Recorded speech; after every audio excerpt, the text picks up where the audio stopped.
আসসালামু আলাইকুম রহমতুল্লাহি বারাকাতু। আমার প্রিয় ভাইয়ারা আপুরা সবাই কেমন আছেন? আশা করি সবাই ভালো আছেন। আলহামদুলিল্লাহ, আল্লাহর অসীম রহমতে আমিও ভালো আছি। তো প্রতিদিনের মতো চলে আসলাম নতুন একটি ভিডিও। তো এই ভিডিওটা কালকে একটু ছিল করা, সেটুকু এর সাথে মিশিয়ে দিলাম। তো একটা মোরগ ছিল, প্রত্যেক দিন রাতে মোরগটা মানে গাছের মাথায় থাকে, খোপের ভিতরে ঢোকে না, এর কারণে এটা জবাই দিয়ে দিলাম। আর এদিকে এসে লাল কচু রান্না করতেছি। তো এখন লাল কচুটা আমি তেলে দেবো। তো লাল কচুটা মানে মিষ্টি মিষ্টি লাগে, খেতে মজাই লাগে। তো এই যে কচুটা প্রায় হয়ে গেছে। তো এই কচু শাকের ভিতরে আমি 3-4টা লেবুর পাতা ছিঁড়ে দিছি। এই লেবুর পাতা দিলে কি একটু ঘ্রাণ আসে, খেতেও মজা লাগে। লেবু লেবু একটু ঘ্রাণ আসে, আপনারা ট্রাই করে একসময় খেয়ে দেখবেন।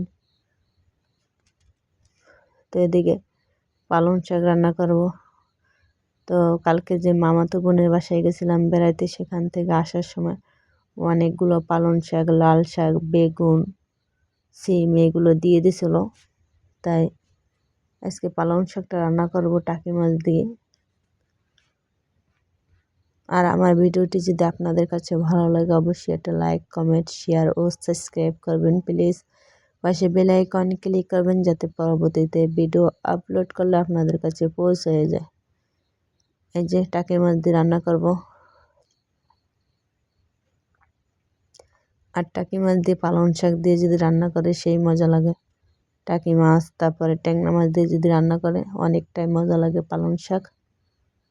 এই যে আমার আম্মু বাজার থেকে বাজার নিয়ে এসে তো খিরাই করতেছি। আর আজকে কি এমন একটা সর্বনাশ হয়ে গেল, আমার আম্মু বাজারে গেছিলো, মানে আমি 5,000 টাকা দিয়েছিলাম বাজার করার জন্য, সেই 5,000 টাকা তো বাজার করে আনছে, তাছাড়া 3,000 টাকা বাড়তি ছিল আমার আম্মুর কাছে, মানে ঘরের মিস্ত্রি দেবে। তো 3,000 টাকা যে হারাই ফেলাইছে, কোন জায়গা পড়ছে বলতে পারে না, মানে মাজায় ছিল টাকা 3,000 টাকা। ওই টাকা নিয়ে তো সারা বাড়ি ঘুরছে বাজার, বাড়ি এসে ওই মানে হাঁটাচলা করছেন, কোন জায়গায় পড়ছে তার বলতে পারি না। তারপর বাড়ি মানে কয়েক জায়গায় খোঁজাখুঁজি হয়েছে, পাইনি। যাক, আল্লাহ যা করে ভালোর জন্যই করে। তো এই জন্য একটু মনটা খারাপ ছিল। আর আম্মু তো মুখ মানে একটা টেনশনের ভিতরে পড়ে গেছে। কি হয়েছে? তোমাকে বাইন্ধে থুয়ে দিয়েছে চিকল দিয়ে? কেন, তুমি কি করেছো? মুরগি খাও, মানুষ কামড়াও না, এর কারণে তো তোমরা বাইন্ধে রাখছে। আর কামড়াবা মানুষেরে? মুরগি খাবা বলো? তোমার এর লেগে বাইন্ধে দিয়েছে, তোমার শিক্ষা এবার এখান থেকেই হোক।